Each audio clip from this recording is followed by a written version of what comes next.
I'm Keep Jewel, and this is Comic Smack, your weekly, daily, all the time, anytime comic show where I give you your fix of everything you need to know from the world of comic books and superheroes. And on today's show, we're taking a closer look at Green Arrow issue number 25. Much like a lot of the DC titles this week, it's a special anniversary issue, so let's hop on in and see what happens next, shall we? So, picking up from where the last issue left off, Oliver Queen more or less had come back from the dead, reintroducing himself to Seattle, now Star City. Now, part of the reason our hero went into hiding in the first place was because Broderick had framed him for the murder of his secretary. The cops not only want to throw the book at him right now, but they also want to make an example of him. The workaday cops are pretty upset about Dommy's takeover of Seattle, turning it into the first ever corporately sponsored city, and because they can't get at him being too well protected by Broderick and the Ninth Circle, they figured they'll just hang Oliver Queen out to dry. Worse still, while the cops and our hero fight each other, the regular people on the street are the ones getting hurt more than ever. Dommy has been pushing all the poor and indigent out of their homes and territories, deeper and deeper into the bowels of Pennytown, where they're easy pickings for the underground men, those weird Nosferatu guys who live below the city and run a human trafficking empire. Ever since her falling out with Green Arrow, Black Canary has been working solo right now, trying to rescue the homeless people who the underground men have taken, even if that means going below ground on her own, outnumbered. Now from there, the comic actually chooses to check back on in with Merlin and Diggle. Yeah, you remember these two? Green Arrow wanted to kill Merlin, but Diggle stepped in and stopped him because apparently Merlin had saved his life once before. It's clear Benjamin Percy is building up to something with this story, but I still don't have the faintest idea what that could possibly be just yet. So here's the funny thing, even though Oliver Queen is technically back alive in the eyes of the law, he still has no access to any of his money as Broderick has frozen all of his personal accounts. That means no fancy Johnny Cochran lawyer to work his legal magic and get our hero out of this one. Instead, he needs to go with a public defender. Only this lady's kinda different. See, she actually believes in Oliver Queen's innocence, and she knows that if she helps him out, her and her son, well, they'll be set for the rest of their lives, won't they? Green Arrow also decides to touch base with Fife, who he hasn't seen in a bit. He feels kinda bad about mistreating him, and he's even aware that he's gone to go work for Broderick, and surprisingly, he's not angry about this. He only warns him that Broderick can't be trusted, and hey, wouldn't you know it, Fife is slowly but surely coming to that realization himself after he overheard Broderick and Domney talking about taking their Star City concept,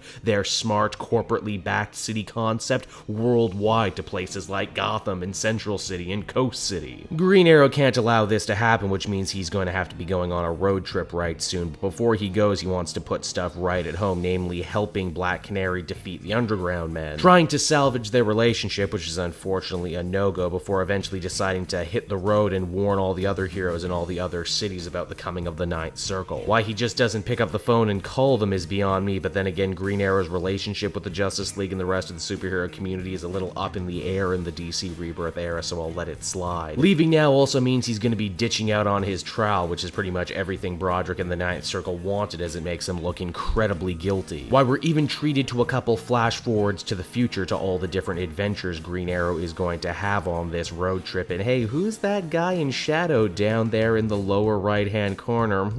Spiky hair, a bow made of an older style of wood, and a utility belt. Why, if I didn't know any better, I would say that's Connor Hawke. And speaking of familial connections, and I absolutely was, as the comic begins to wind down, Broderick goes to meet the head of the Ninth Circle. He says that he was unable to get Oliver Queen to join him, which is a shame because they always need a queen at the head of the Ninth Circle, and it's revealed that the true boss is none other than Moira Queen, aka his mom. Okay, so first his dad wasn't dead back in Kill Machine, and now his mom's not dead in this. Is anyone actually dead anymore? So that was Green Arrow number 25, and it was enjoyable enough, even if I feel the real thrust of this issue was more to set up the next arc, which looks to be pretty damn cool. It's a return to the hard-traveling hero, because he's literally traveling. I don't know why they set up Green Arrow's new lawyer if they were just going to forget her so quickly. It's also a little strange that he doesn't hold Fife's feet to the fire that much harder. I mean, we've seen how evil Broderick is, but overall, he's just like, nah, that's cool, you can work with him. Yeah, I know in the end, Fife ends up becoming a spy for Team Green Arrow, but still, I thought it was a little odd. The soap opera between Green Arrow and Black Canary continues to be strong. They fell in love hard, they broke up quickly, and now they're longing for each other, and we as the reader wonder when they'll eventually get back together, and you know when they do, that'll be a big moment. Overall, I feel comfortable giving this one a 7 out of 10. So there you go, everyone. That's Green Arrow for the week. I hope you enjoyed it, and as always, here's some other videos you can watch from me. Like what you see? Well, you can always follow me on my social media feeds, links down in the description, and if you're feeling in a supportive mood, I have a Patreon page.